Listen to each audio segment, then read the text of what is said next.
Bonjour à tous, bienvenue dans cette vidéo pour vous parler de la comparaison des nombres en physique-chimie. Et oui, c'est pas tout à fait la même chose qu'en maths. Pour rappel, en maths, quand on vous demande de comparer des nombres, on vous demande juste de dire s'ils sont plus petits ou plus grands qu'eux. Donc par exemple, vous vous retrouvez avec deux chiffres. Si on vous demande de les comparer, vous avez à dire si c'est plus petit ou plus grand. Ici, vous mettriez ça. Ou vous avez aussi ce genre d'inéquation. C'est à chaque fois une comparaison. Attention, nous on est en physique-chimie. En physique-chimie, comparer deux nombres, ça n'est pas tout à fait la même chose. En effet, la première des choses, c'est de regarder si nos chiffres sont dans la même unité, ce qui est bien le cas ici.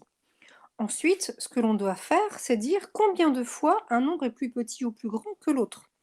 Ici, je vais prendre le plus grand. Le plus grand, c'est celui-ci, puisque la puissance est positive et qu'elle est supérieure ici à 5. Et je dois en faire son quotient. Et ces deux nombres, je répète, doivent être dans la même unité. Une fois le calcul fait, on se retrouve avec ça, ce qui fait 40.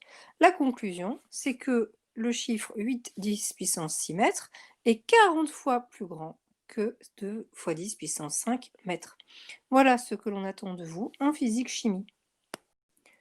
Que se passe-t-il si les unités sont différentes? Eh bien, la première étape, ça va être de convertir l'une ou l'autre de ces deux valeurs dans la même unité. Je choisis par exemple de convertir celle-ci en mètres. Vous verrez peut-être dans une autre vidéo comment on fait, en remplaçant le kilo par 10 puissance 3, ce qui fait un total de 20 fois 10 puissance 7. Maintenant que je suis dans la même unité, j'ai le droit de comparer ces deux nombres en faisant leur quotient. Je prends le plus grand nombre que je divise par le plus petit tout le temps, c'est un petit repère. Ce quotient est égal à 2,5. On peut donc en conclure que mon 5 fois 10 puissance 8 mètres initial est 2,5 fois plus grand que mon 20 fois 10 puissance 4 km. Ici, il s'agit de comparer la masse d'une souris à celle d'un éléphant. Je vous rappelle qu'on n'a pas juste le droit de dire que c'est plus petit ou plus grand. Mettez sur pause, faites ce qu'il y a à faire et vérifiez ensuite. Ici, on prend les informations. Une première masse égale à 20 grammes, une deuxième égale à 6 tonnes. On se rend compte que les unités ne sont pas identiques. Donc la première étape, c'est de convertir dans la même unité. Ici, je choisis le kilo. J'aurais pu choisir la tonne ou le gramme. Peu importe, tant que l'unité est la même. Ensuite, je vous avais dit qu'on divise le plus grand nombre par le plus petit. On trouve un quotient égal à 3 millions. La conclusion, on ne l'oublie pas, l'éléphant est 3 millions de fois plus lourd qu'une souris.